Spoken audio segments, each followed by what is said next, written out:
Les juges, la préface, suivie du chapitre 1. Son auteur est inconnu.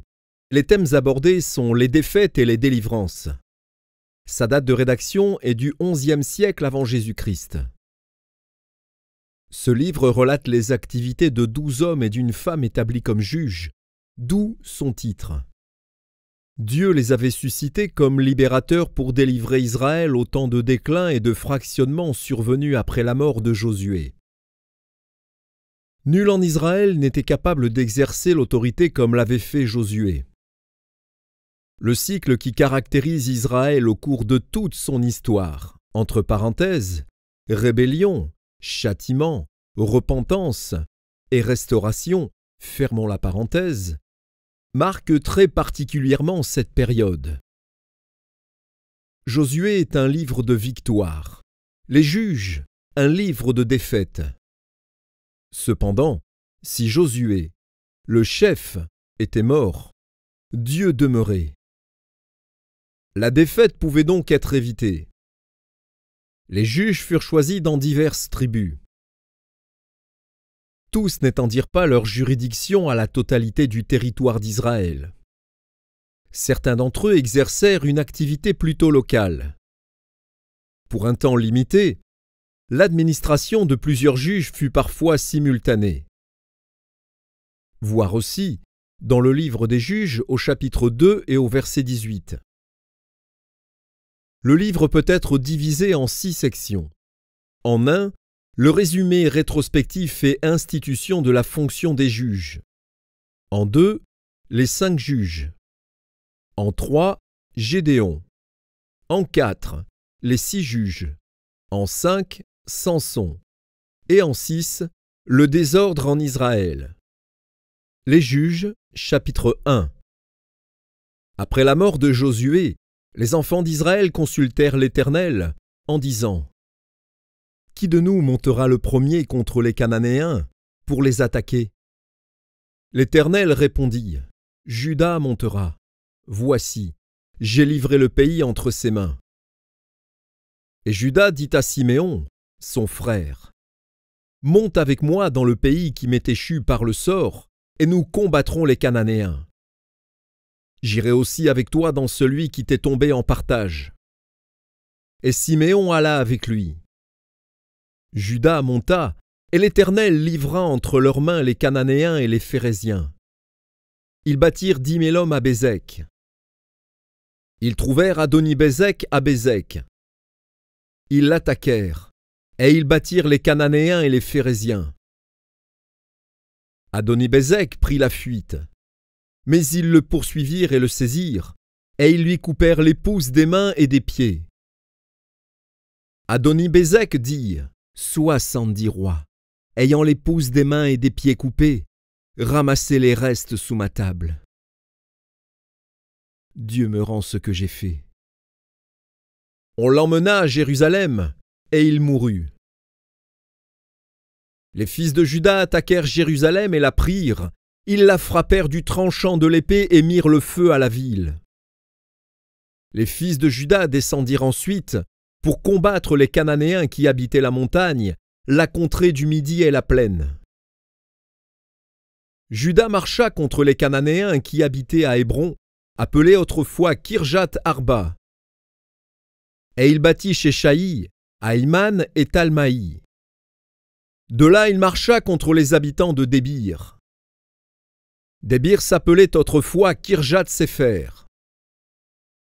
Caleb dit : Je donnerai ma fille Aksa pour femme à celui qui battra Kirjat-Séfer et qui la prendra. Othniel, fils de Kénaz, frère cadet de Caleb, s'en empara.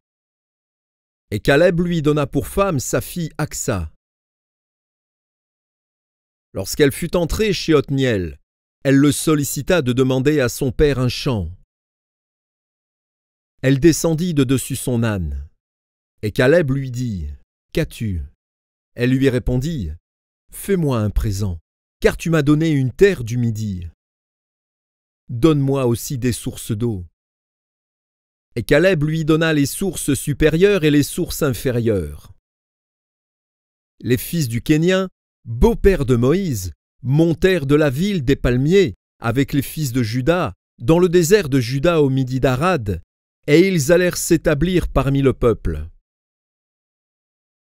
Juda se mit en marche avec Siméon, son frère, et ils battirent les Cananéens qui habitaient à Tséphat. Ils dévouèrent la ville par interdit, et on l'appela Horma. Juda s'empara encore de Gaza et de son territoire, d'Axalon et de son territoire, et d'Écron et de son territoire. L'Éternel fut avec Juda, et Juda se rendit maître de la montagne, mais il ne put chasser les habitants de la plaine, parce qu'ils avaient des chars de fer. On donna Hébron à Caleb, comme l'avait dit Moïse. Et il en chassa les 3 fils d'Anak. Les fils de Benjamin ne chassèrent point les Jébusiens qui habitaient à Jérusalem. Et les Jébusiens ont habité jusqu'à ce jour dans Jérusalem avec les fils de Benjamin. La maison de Joseph monta aussi contre Béthel, et l'Éternel fut avec eux. La maison de Joseph fit explorer Béthel, qui s'appelait autrefois Luz.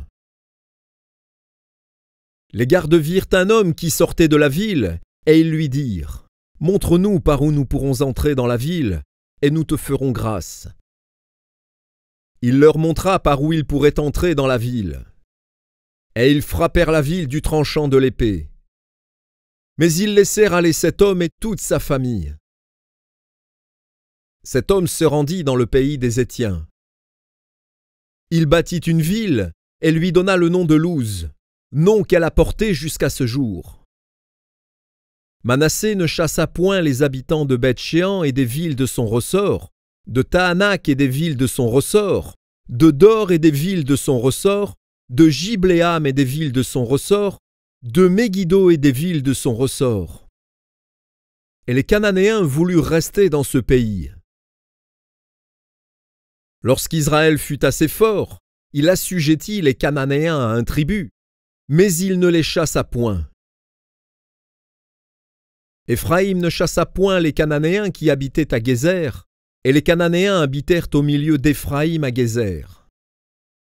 Zabulon ne chassa point les habitants de Kitron, ni les habitants de Nahalol. Et les Cananéens habitèrent au milieu de Zabulon, mais ils furent assujettis à un tribut. Azer ne chassa point les habitants d'Akko, ni les habitants de Sidon, ni ceux d'Aklal, d'Akzib, de Helba, d'Afik et de Rehob. Et les Azérites habitèrent au milieu des Cananéens, habitants du pays, car ils ne les chassèrent point.